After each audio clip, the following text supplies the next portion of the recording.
Hello students, कैसे हो आप सभी। आप सबका स्वागत है आपके अपने यूट्यूब चैनल तनिष्क स्टूडेंटवाल में। आज फिर एक नए सेशन की शुरुआत करते हैं जिसमें हम पढ़ेंगे अपने ग्रामेटिकल रूल और वोकैब सेक्शन को। तो स्टार्ट करते हैं आज के रूल से।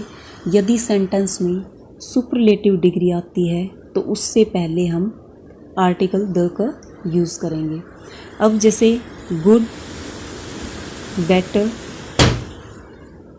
बेस्ट, तो इसमें ये पॉजिटिव डिग्री है, ये कंपैरेटिव डिग्री है और ये सुपरलेटिव डिग्री है।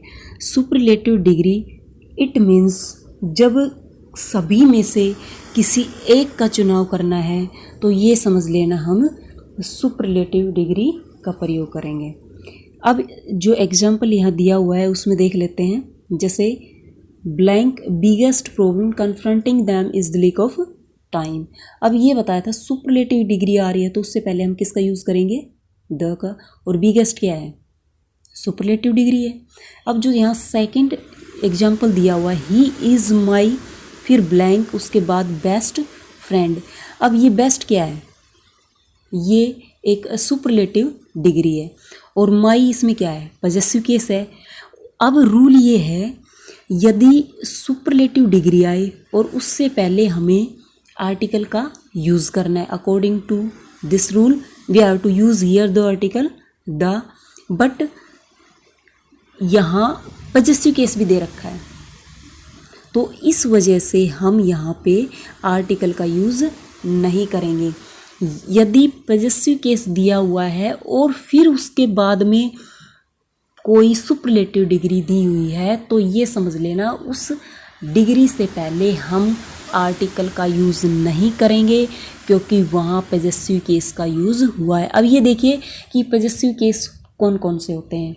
जैसे आई और वी फर्स्ट पर्सन के प्रोनाउन, और इनका जो पॉजेसिव केस होता है वो आई का माई और वी का अवर। इसी प्रकार जैसे यू है सेकंड पर्सन का प्रोनाउन है, सब्जेक्टिव केस है, इसका पॉजेसिव केस क्या होगा, योर।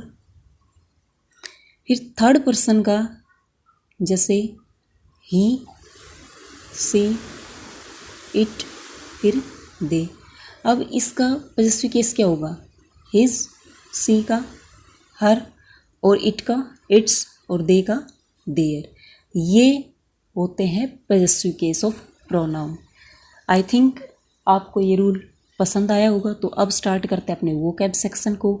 अब यहाँ रूट वर्ड दिए हुए हैं, एक है वार्ड और एक वेयर। अब देख लेते हैं। वार्ड का मीनिंग होता है की तरफ या की ओर जाने वाला। अब इससे वर्ड बनाया हुआ है डाउनवर्ड। अब डाउन का मतलब होता है नीचे और वार्ड होता है की तरफ, इट मीन्स नीचे की तरफ। फिर सेकंड वर्ड है यहाँ होमवर्ड, होम घर, वार्ड वही की तरफ, इट मीन्स घर की तरफ। फिर उसके बाद में आउटवर्ड, आउट का मीनिंग आपको पता है बाहर, और वर्ड की तरफ, इट मीन्स बाहर की तरफ या बाहर की ओर जाने वाला। सेम ऐसे ही इस रूट वर्ड की सहायता से हम और भी बना सकते हैं। जैसे अपवर्ड, अप मीन्स ऊपर और वर्ड वही की तरफ। फिर उसके बाद में आता है जैसे मैंने लिख दिया यहाँ ईस्टवर्ड, तो ये पूर्व दिशा के डायरेक्शन को बता रहा है, और ये वार्ड की तरफ यानी पूर्व की ओर जाने वाला। अब इसके बाद में देख लेते हैं अपने जो नेक्स्ट यहाँ रूट वर्ड दिया हुआ है वेयर। इसका मीनिंग होता है बर्तन, और इससे जो वर्ड बनाए हुए हैं जैसे फर्स्ट है सिल्वर वेयर। सिल्वर का मतलब होता है चांदी और वेयर बर्तन, इट मीन्स चांदी के बर्तन। फिर सेकंड है ग्लास वेयर, गिलास का मतलब होता है कांच और वेयर होता है बर्तन, कांच के बर्तन। फिर है चाइना वेयर।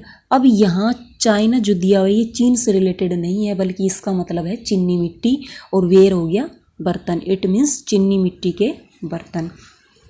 फिर जैसे इस वेयर वर्ड से हम बनाएंगे अर्दन वेयर, वेयर बर्तन के लिए हो गया और अर्दन का इट मीन्स मिट्टी के। फिर क्या हो गया इसका मीनिंग मिट्टी के बर्तन। फिर इसके बाद में आता है जैसे कुक वेयर, तो वेयर का वही बर्तन हो गया और कुक हो गया खाना बनाने के, इट मीन्स खाना बनाने के बर्तन। आई थिंक ये सेशन आपको पसंद आया होगा, तो प्लीज़ लाइक कीजिए, सब्सक्राइब कीजिए और इस वीडियो को ज़्यादा से ज़्यादा शेयर कीजिए। खुश रहे, स्वस्थ रहे। जय हिंद, जय भारत।